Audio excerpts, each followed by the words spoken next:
तारीफ भी मंत्री जी का करते हैं हर समय कि मोस्ट हैंडसम मिनिस्टर। उसके बाद भी मेरा ये नहीं उद्योग लगवा रहे हैं, हर समय तारीफ करते हैं कितना स्मार्ट मिनिस्टर ही नहीं है। अब लगवा दीजिए मंत्री जी। नालंदा जिला के सरमेरा प्रखंड के ग्राम इतुआ में हमने ओपी बनाने का मांग किया है महोदय, और सरमेरा से इतुआ की दूरी केवल 7 किलोमीटर है और जिला के सबसे सुदूरवर्ती क्षेत्र है और वहां पे टाल क्षेत्र है महोदय। हमेशा फसल की समस्या, विवाद और भूमि विवाद होते रहता है महोदय। तो क्या सरकार जनहित में, किसान हित में इतुआ में ओपी बनाने का विचार रखती है? माननीय मंत्री।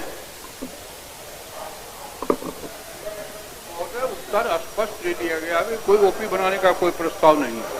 अध्यक्ष महोदय, कई प्रशासनिक पदाधिकारियों ने कई बार लिखा है कि वहां पे जो समस्याएं रहती है, फसल संबंधी विवाद या भूमि विवाद या अन्य फसल लूट की समस्या रहती है, तो कई प्रशासनिक पदाधिकारियों ने, मेरे पास पत्र है, कई बार लिखा है कि इतुआ में ओपी बनाया जा सकता है, इसकी अनुशंसा की है। तो क्या प्रशासनिक पदाधिकारियों का जो अनुशंसा है उसके आलोक में ओपी बनाने का सरकार विचार रखती है? स्पष्ट उत्तर है, ओपी बनाने का कोई नहीं हुआ। टीम है पुलिस का जो फसल की सुरक्षा का काम देखती है। अध्यक्ष महोदय, प्रशासनिक पदाधिकारियों ने लिखा है महोदय, जिला के प्रशासनिक पदाधिकारी, पुलिस पदाधिकारी ने लिखा है कि इसकी आवश्यकता प्रतीत होती है। तो ये महोदय मेरे पास पत्र है, दे दीजिए, मंत्री जी को दिखवा लेंगे। बैठिए। श्री संजीव कुमार, पूरक पूछिए संजीव जी। अध्यक्ष महोदय, इनका जवाब आया है वो गलत जवाब आया है। जवाब में दिया गया है कि भूमि गहरा है जिसके कारण औद्योगिक क्षेत्र में उद्योग नहीं लग रहा है। एक्चुअल में अध्यक्ष महोदय वो भूमि नेचुरल है एकदम, वो गहरा नहीं है, सड़क ऊंचा है। यहाँ उल्टा जवाब दिया है इनके पदाधिकारियों ने उद्योग विभाग का। और वहां पे खासकर हमारे खगड़िया में 100 एकड़ माननीय मुख्यमंत्री ने ये 68 करोड़ करके, वही मैं पूछ रहा हूँ अध्यक्ष महोदय कि हमारे खगड़िया में सबसे ज्यादा मक्का पूरे भारत में होता है और यहाँ से मक्का हरियाणा, गुजरात और यूपी जाता है, फिर कुरकुरे आकर के बिहार में बिकता है। तो हमारे यहाँ थोड़ा सा जो इन लोगों का सिंगल विंडो क्लियरेंस सिस्टम है, लेकिन वो इफेक्टिव एकदम नहीं है अध्यक्ष महोदय। और रेट जो रखा गया है वहां पे, रेट 1-1 करोड़ रुपया से ज्यादा पर एकड़ रखा गया है, जिससे उद्योगपति वहां आना नहीं चाह रहे हैं। प्रश्न क्या है? तो प्रश्न है, हमारा प्रश्न ये था कि वहां पे आप जो जमीन दिया गया है, वहां पे 30 एकड़ जमीन दिया गया इंडियन ऑयल को, तो इन्होंने बोला कि हाँ आंशिक सकारात्मक है। पूरक क्या है संजीव जी? तो पूरक ये है कि उसके 2-3 प्रश्न है अध्यक्ष महोदय। मक्का, केला, कपास, मखाना से जुड़े, तो वहां पे उद्योग क्यों नहीं लग रहा अध्यक्ष महोदय? ये गलत जवाब ही गलत दिए हैं कि आप पूरक पूछे ना, क्या जानना चाहते हैं सरकार से? मैं तो बोला सरकार ने जवाब दिया, आप क्या जानना चाहते हैं पूछिए। सरकार ने अध्यक्ष महोदय गलत जवाब दिया है कि वहां पे जमीन गड्ढे में है, जबकि जमीन का जो है एकदम जो नेचुरल है वही जमीन है। रोड ऊंचा में है, 5-7 फीट तो कहीं भी रोड से नीचे जमीन रहता ही है। तो वो कोई ज्यादा उसको बना करके, उसको डेवलप करके उसको दिया जाए और वहां पे तो उद्योगपति आएंगे, उद्योग लगाएंगे। 68 करोड़। पूरक प्रश्न नहीं पूछ रहे ना आप? मैं तो पूछा कि क्यों नहीं उद्योग लग रहा है, मैं बोल रहा हूँ, ये पूछ रहा हूँ। जनरल बात हो गई ना। हाँ, जमीन का दाम कम करने के लिए मैं बोल रहा हूँ अध्यक्ष महोदय। जमीन का फिर से दिखवाने के लिए आप सुनना चाहते हैं कि सरकार फिर से दिखाना चाहती है उसको? डेफिनेटली। और यहाँ पे बैठिए अध्यक्ष महोदय। उत्तर गलत नहीं है, वो माननीय विधायक की जो भावना है, सरकार लगातार उस दिशा में काम कर रही है।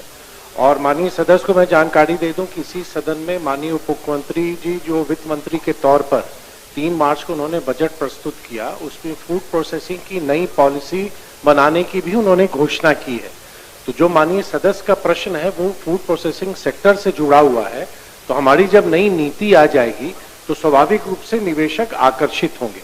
जो लैंड का इन्होंने विषय बताया है, क्योंकि बियाडा जो हमारी अथॉरिटी है जो लैंड देती है वो एज इज वेयर इज के बेसिस पे देती है कि जो भूमि जिस रूप में है उसी आधार पर हम देते हैं।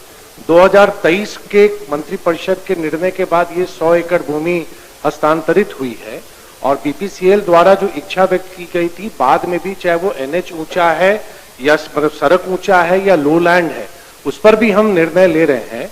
और जो बिहार बायोफ्यूल्स हम बनाने जा रहे हैं जिसकी भी घोषणा उप मुख्यमंत्री जी ने भी की थी, उसमें भी लैंड को सब्सिडाइज रेट पर देने का विभाग विचार कर रहा है। मंत्रिपरिषद का निर्णय अभी बाकी है, तो जो माननीय सदस्य की भावना है हम इनको आश्वस्त करते हैं कि हमारी जो नई नीति आ जाएगी, साथ ही नई औद्योगिक नीति 2025 भी आनी है, एक नया वातावरण बन रहा है, तो निश्चित तौर पर जो निवेशक इच्छा व्यक्त करेंगे, जिस स्थान के बारे में माननीय सदस्य कह रहे हैं, वहां भी हम उद्योग स्थापित करेंगे। अध्यक्ष महोदय, हो गया आपका जवाब। एक मिनट अध्यक्ष महोदय, ये पूरे बिहार की बात है, वहां पे तो है ही अध्यक्ष महोदय, यहाँ पे SIPB भी बना हुआ है, लेकिन तेलंगाना और उड़ीसा के जैसा तर्ज पे काम नहीं, वहाँ टाइम बाउंड होता है कि आपको क्लियरेंस सारा दे देना पड़ता है, लेकिन यहाँ ब्यूरोक्रेटिक हर्डल्स जो रहता है उसके कारण क्लियरेंस में 2.5-3 महीना लगता है। बहुत उद्योगपति ऐसे ही चले जाते हैं, तो थोड़ा सा ध्यान देना पड़ेगा। केवल प्रवक्ता औद्योगिक क्षेत्र के बारे में, तो उसी के बारे में तो उसी वहीं से पे जुड़ा हुआ प्रश्न करिए। उसी से इतना तारीफ भी मंत्री जी का करते हैं हर समय कि मोस्ट हैंडसम मिनिस्टर, तो बढ़िया, उसके बाद भी मेरा ये नहीं उद्योग लगवा रहे हैं, हर समय तारीफ करते हैं कितना स्मार्ट तो पॉजिटिव दिया उन्होंने। अब लगवा दीजिए मंत्री जी, धन्यवाद। श्री छत्रपति यादव। जहां 27 वर्षों के सफर में 17,000 से भी अधिक छात्रों ने डॉक्टर एवं इंजीनियर बनकर भरे सफलता की ऊंची उड़ान, जहां साधारण छात्र भी झारखंड टॉपर्स बनकर बना रहे इतिहास। दूरदर्शी शिक्षाविद श्री विपिन सिंह के मार्गदर्शन में मेडिकल एवं इंजीनियरिंग के लाखों छात्रों के लिए आशा की किरण के रूप में गोल nation's leading institute. Ayushman Bharat के तहत निशुल्क surgery Netaji Subhash medical college एवं हॉस्पिटल में जनरल सर्जरी, नेत्र surgery, ENT surgery, ortho surgery, प्रसूति एवं स्त्री रोग सर्जरी की सुविधा आयुष्मान भारत के तहत उपलब्ध है। साथ ही बीमा कंपनी के द्वारा इलाज की सुविधा। NSMCH, अम्हारा, बिहटा, पटना।